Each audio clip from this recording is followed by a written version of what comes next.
जय पंचपरमेश्वर। श्रीमद् भागवत गीता 12वां अध्याय। अर्जुन बोले, जो अनन्य प्रेमी भक्तजन पूर्वोक्त प्रकार से निरंतर आपके भजन ध्यान में लगे रहकर आप सगुण रूप परमेश्वर को और दूसरे जो केवल अविनाशी सच्चिदानंद घन निराकार ब्रह्म को ही अति श्रेष्ठ भाव से भजते हैं, उन दोनों प्रकार के उपासकों को अति उत्तम योगवेत्ता कौन है? श्री भगवान बोले, मुझ में मन को एकाग्र करके निरंतर मेरे भजन ध्यान में लगे हुए जो भक्तजन अतिशय श्रेष्ठ श्रद्धा से युक्त होकर मुझ सगुण रूप परमेश्वर को भजते हैं, वे मुझको योगियों में अति उत्तम योगी मान्य हैं।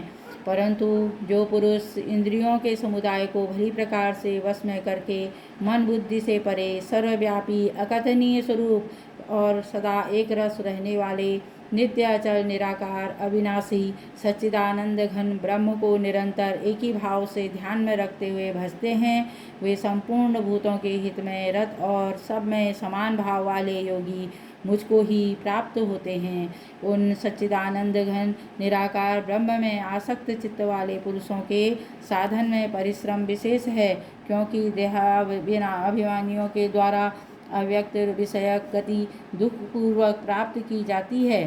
परंतु जो मेरे परायण रहने वाले भक्तजन संपूर्ण कर्मों को मुझ में अर्पण करके मुझ सगुण रूप परमेश्वर को ही अनन्य भक्ति योग से निरंतर चिंतन करते हुए भजते हैं, वे हे अर्जुन, उन मुझ में चित्त लगाने वाले प्रेमी भक्तजनों का मैं शीघ्र ही मृत्यु रूप संसार समुद्र से उद्धार करने वाला होता हूँ। मुझ में मन में लगा हुआ और मुझ में ही बुद्धि का लगा हुआ, इसके उपरांत तू मुझ में ही निवास करेगा, इसमें कुछ भी संशय नहीं है। यदि तू मन को मुझ में अचल स्थापन करने के लिए समर्थ नहीं है तो हे अर्जुन, अभ्यास रूप योग के द्वारा मुझको प्राप्त होने के लिए इच्छा कर।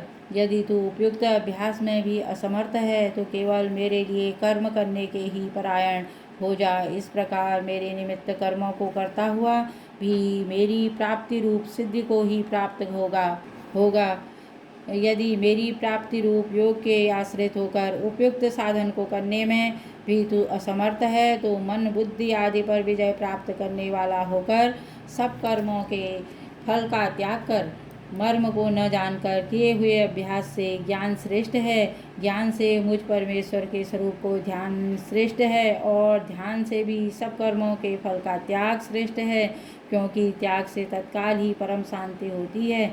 जो पुरुष सब भूतों के द्वेष भाव से रहित, स्वार्थ रहित, सबका प्रेमी और हेतु रहित दयालु है तथा ममता रहित, अहंकार से रहित, सुख दुख की प्राप्ति में सम और क्षमावान है, अर्थात अपराध करने वालों को भी अभय देने वाला है, तथा जो योगी निरंतर संतुष्ट है, मन इंद्रियों सहित शरीर को वश में किए हुए है और मुझ में दृढ़ निश्चय वाला है, वह मुझ में अर्पण किए हुए मन बुद्धि वाला मेरा भक्त मुझको प्रिय है, जिससे कोई भी जीव उद्वेग को प्राप्त नहीं होता और जो स्वयं भी किसी जीव के उद्वेग को प्राप्त नहीं होता, तथा जो हर्ष अमर्ष भय और उद्वेग आदि से रहित है, वह भक्त मुझको प्रिय है।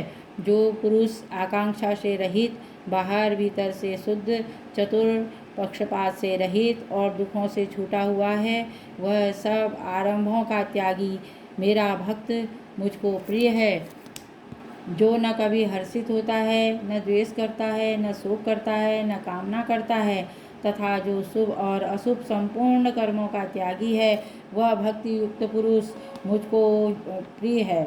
जो शत्रु मित्र में और मान अपमान में सम है, तथा सर्दी गर्मी और सुख दुख द्वंद्वों में सम है और आसक्ति से रहित है, जो निंदा स्तुति को समान समझने वाला है, मननशील है और जिस किसी प्रकार भी शरीर का निर्वाह होने से सदा ही संतुष्ट है और रहने के स्थान में ममता और आसक्ति से रहित है, वह स्थिर बुद्धि भक्तिमान पुरुष मुझको प्रिय है। परंतु जो श्रद्धायुक्त पुरुष मेरे परायण होकर इस ऊपर कहे हुए धर्ममय अमृत को निष्काम भाव से सेवन करते हैं, वे भक्त मुझको अतिशय प्रिय हैं। श्रीमद् भगवद गीता 12वां अध्याय। तत्सत।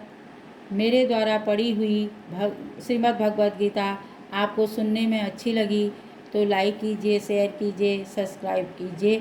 धन्यवाद।